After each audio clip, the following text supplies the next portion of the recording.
this is the Mayflower too.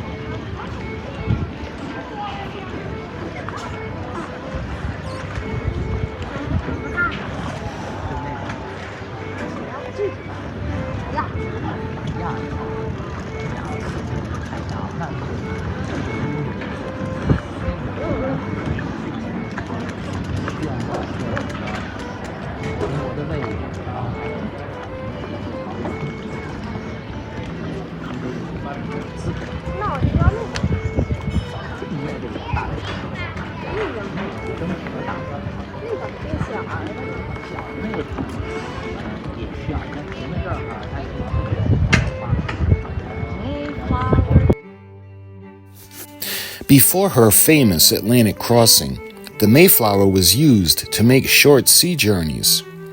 Places like France, Spain, and Portugal. She carried woolen cloth on the outward voyage, and she would return with holds full of wine. Captain Jones is also believed to have made voyages in her to Norway, carrying various goods and taking part in a whaling trip to the North Atlantic around Greenland. In 1620, the Mayflower was owned jointly by Christopher Jones, Christopher Nichols, Robert Child, and Thomas Short. She was chartered from Jones to Child in 1620 by Thomas Weston to make the Pilgrim voyage to America.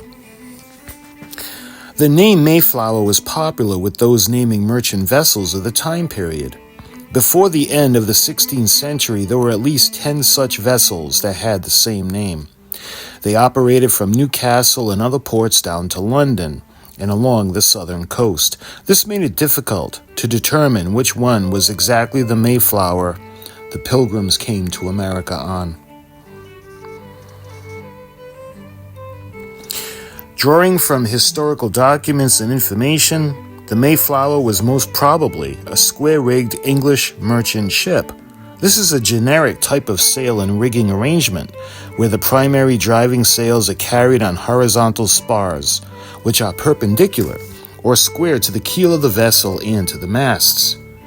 Typical of the early 17th century, with 3 masts, the mizzen, the main, and the fore, a beaked bow, a high fore and stern castle, and a high poop deck that protected the main deck from the weather. She had 3 decks, the main deck, the gun deck, and the cargo hold, and it was on the gun deck where the Pilgrims lived during the voyage in a space measuring about 50 feet by 25 feet, with about 5 feet of headroom. The cargo hold was also used to store provisions, supplies, bedding, personal possessions, weapons, and ammunition. Captain Jones' cabin was in the stern, on the main deck. Forward of the captain's cabin was the steerage, where the whipstaff, the teller extension, and the ship's compass were housed. This space may also have been used as berths by the ship's officers. Forward again from the steerage space was the capstan. Under the poop deck, she may have had a roundhouse. This is a cabin that had a poop deck for its roof.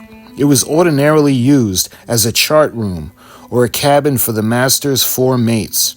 But with the overcrowding on the Mayflower, it may have been used for accommodation for passengers or cargo. Moving to the fore end of the ship, just behind the bow was the forecastle space where the crew's meals were prepared by the ship's cook, and where the sailors may also have slept. Arrangements for food preparation would have been rudimentary, to say the least, and were limited to an open hearth box filled with sand.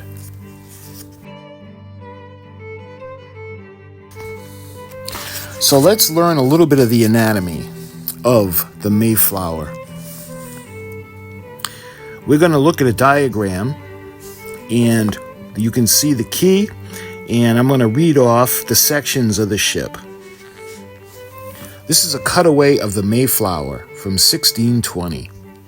1 is the stern castle, 2 is the mizzen mast, 3 are the shrouds, 4 is the ship's bell, 5 is the half deck, 6 is the main mast, 7 is the upper deck, 8 is the foremast, 9 is the forecastle, 10 is the foredeck.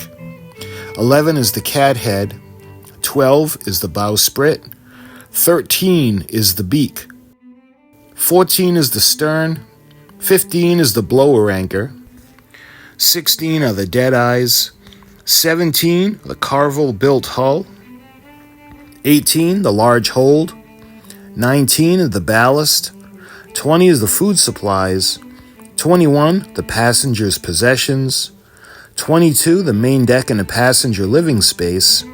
23, the gratings over the skylight. 24 is the capstan. 25, the helmsman. 26 is the stern. 27 is the captain's cabin. 28, the poop deck. And 29 is the shallop. Those are the basic parts of the ship itself. Now we're going to move on and we're going to simplify the sails. So this is the simplified sail sheet and brace diagram of the Mayflower. 1 is the spirit sail. 2 is the spirit sail sheets. 3, the forecourse. 3A is the forebonnet. 4, the 4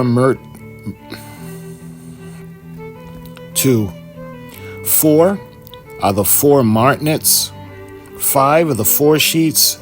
6 are the 4 brace. 7, the 4 topsail. 8, the 4 topsail brace.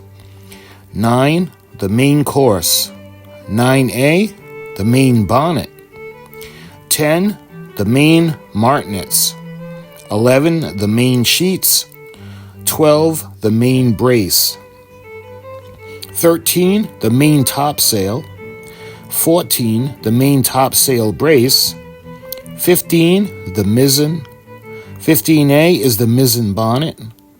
16 is the mizzen sheet. And 17 are the lifts.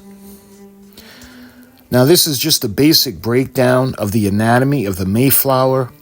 And again, I'll be using the Mayflower 2 for reference because, well, the Mayflower does not exist anymore. So my friends, I hope this gave you a little bit of education on the anatomy of the Mayflower. And we're going to do more exploring of the ship and other parts of Thanksgiving, but I just wanted to lay the foundation of the ship in the first video. So my friends, thank you so much for watching. Happy Thanksgiving, and I'll talk to you soon.